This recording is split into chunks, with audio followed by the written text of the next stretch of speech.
Good evening po sa inyong lahat. Welcome po ulit sa ating panibagong vlog. At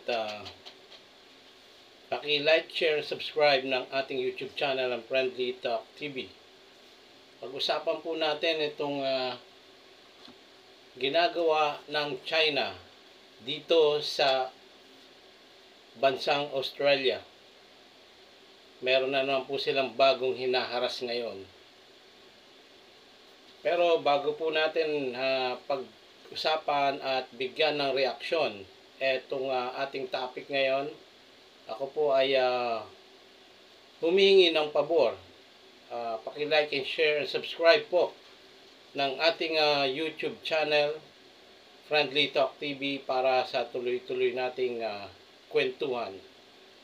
At ito pong nangyari kamakailan lang ay itong tinatawag na Australian Defence Forces, yung kanilang fighter aircraft ay merong ginawang delikadong maneuver at release ng tinatawag na flare. Okay, ito pong flare ay nagpakawala po itong Chinese fighter jet. At muntika na po, napakadelikado po nung flaring release na yon, dahil maari pong maka-aksidente ang ginawang pag-release ng fighter jet ng China. At agad ditong inaksyonan ng Australia, yung kanilang Prime Minister. At itong nangyari naman po kahapon ay ang pagpasok nitong mga barko, warship, 3 warship ng China ang pumasok sa karagatan ng Australia.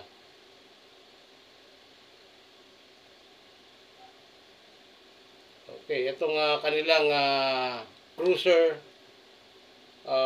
isang cruiser, isang frigate, yung tinatawag na Jiangkai class frigate, at isang supply ship. 3 barko po ng China ang namataan dito sa hilagang bahagi ng Australia.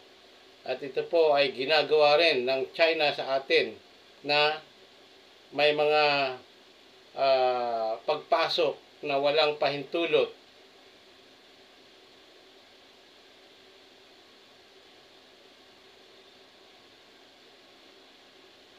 Okay, pero bago po natin ito bigyan ng reaksyon, meron po muna tayong ipi-play na video.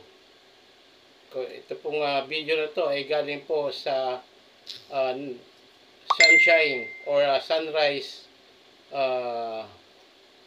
network po. Galing po to sa Australia. So, panoorin po muna natin at maya po pagkatapos ng video ay bibigyan natin ito ng reaction. Well, the ADF is today monitoring 3 Chinese warships lurking in Australian waters just off the northeast coastline. Defence officials have said they are keeping a close eye on the situation. This comes just days after a Chinese plane dropped flares on an Australian surveillance aircraft, which they said entered their airspace without permission. The government hit back at Beijing, branding the incident unsafe and unprofessional. For more, we are joined by Sunrise Foreign Editor Dr. Keith Suter. Good morning to you. So the Chinese said we were provocative, we violated Chinese sovereignty, did we? No, I don't think we did. We have a right to be flying in that area. Under international community, we have a right to be there. What they're doing is simply trying to play tit for tat. They come into our waters. At the moment, they're behaving in accordance with international law, and we are behaving in accordance with international law in their area, except they claim sole control over their area. That's the problem. They've got an ambit claim out for the South China Sea, and we just don't accept it, neither do most of the members of the international community. What are they trying to achieve here? Are they testing us to see what our reaction is? Is it something along those lines? I think it's partly testing. It's also seeing how quickly Australian defence assets can respond, and it's a way of continuing to poke us. We know the long-term ambition of China is to take control, really, from China all the way down into the South Pacific. That'll become the Chinese zone of influence, and so they are trying to mop up allies all the way around, and so they're just letting the South Pacific peoples generally know they've got Chinese warships in the area. And it's a good way of advertising the size of their navy, which is now very modern. So this Chinese fighter jet deployed flares and chaff. Well, you can explain what that is. And an expert said it could have ignited the fuel in the engine and caused an explosion. This sounds like it was pretty close to...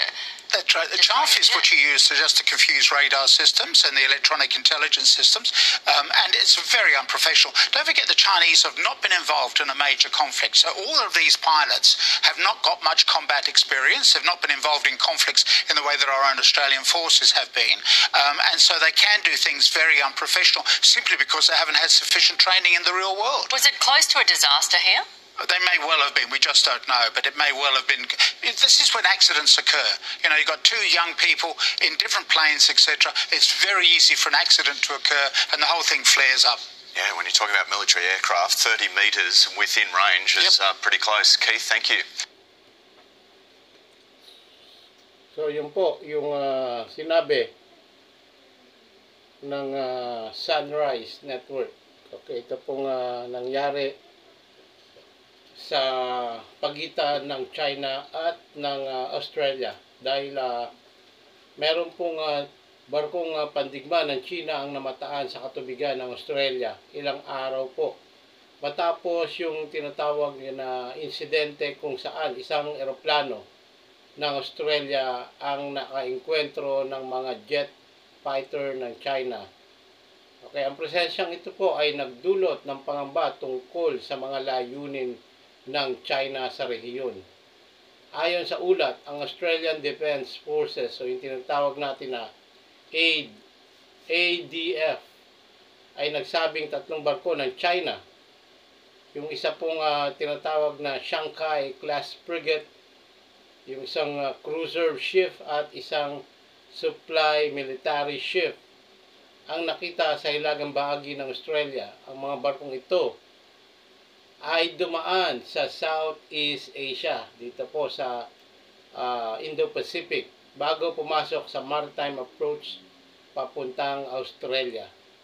Ang presensya ng mga barko pangdigma ng China sa lugar ay nagpapakita lamang ng kahinaan ng Australia sa kanilang mga linya ng supply at kalakalan at nagdudulot ng mga alalahanin tungkol sa seguridad sa relasyon sa pagitan ng dalawang bansa.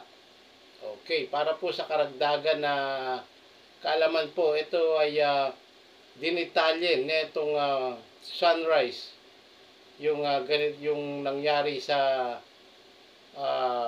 eroplano na panggera ng Australia at yung fighter jet at maging yung mga barko na pumasok. Okay. Yan pong ginagawa ng China ay merong mga dahilan.